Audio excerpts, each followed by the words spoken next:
The first thing Miles Graft ever destroyed with his new power was a punching bag. It didn't tear, it didn't burst.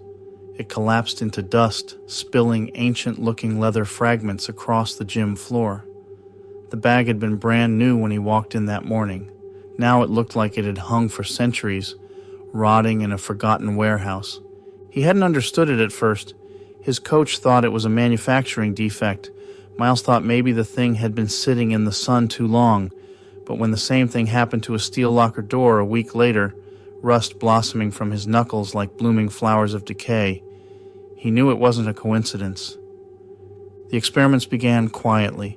In an empty alley, he tapped a soda can, watching the aluminum pucker and tarnish as if decades passed in a blink. He touched a green leaf and saw it curl, yellow, and disintegrate. A wooden fence post, a slab of concrete, even his own reflection in a handheld mirror. Everything aged beneath his fists. At first it was intoxicating. The power had a cruel beauty. A single punch could turn a bulletproof vest into brittle fabric. A light touch could ruin a car engine by corroding every piston. He imagined the possibilities in a fight, ending a battle before it began, dismantling tanks with a few blows, turning an enemy's armor into paper. Then he noticed the change in himself. It started in his hands, skin growing thin, veins more visible, knuckles swollen like an old prize fighter's. He wasn't even 30, yet his grip ached on cold mornings. Days later, a streak of white appeared in his hair. His knees popped when he climbed stairs. It became obvious. Every strike didn't just age what he hit, it stole something from him too. That should have been enough to make him stop.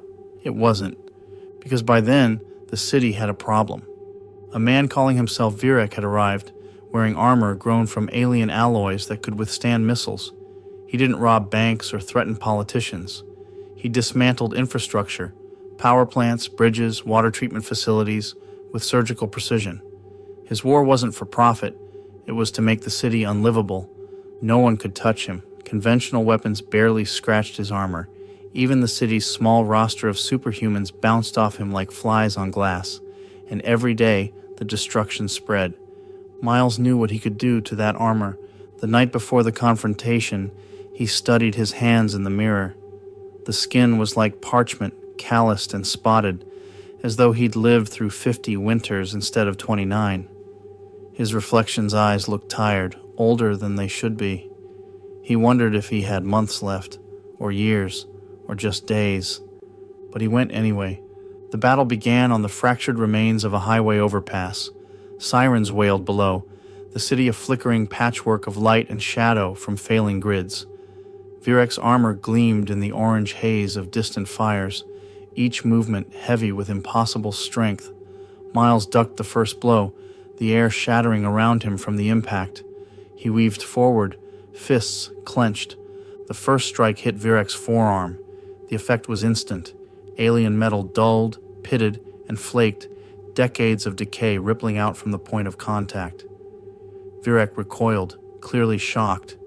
Miles pressed in, each hit spreading rust-like corrosion faster, eating away the armor's luster. But with each punch, pain bloomed in his bones. His arms felt heavier, vision dimming at the edges. His breath came ragged.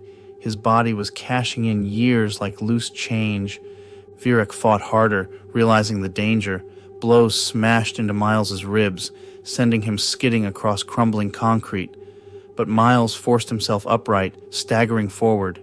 He had one choice left, a single punch that would burn everything. He lunged. His fist connected with Virek's chest plate. All at once, centuries of time tore through the metal. The armor blackened, cracked, and caved inward. Energy from the suit sputtered and died. Virek collapsed in a heap of rotting, useless alloy. Miles stood over him, swaying. His hands looked skeletal now, skin paper-thin, nails yellowed.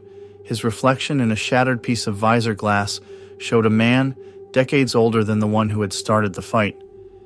He walked away from the battle slowly, each step a reminder of the price paid. The city would recover. It always did. But Miles knew his clock had been shortened forever.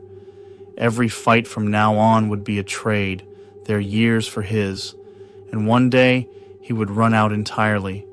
Until then, Chronoburn would keep swinging.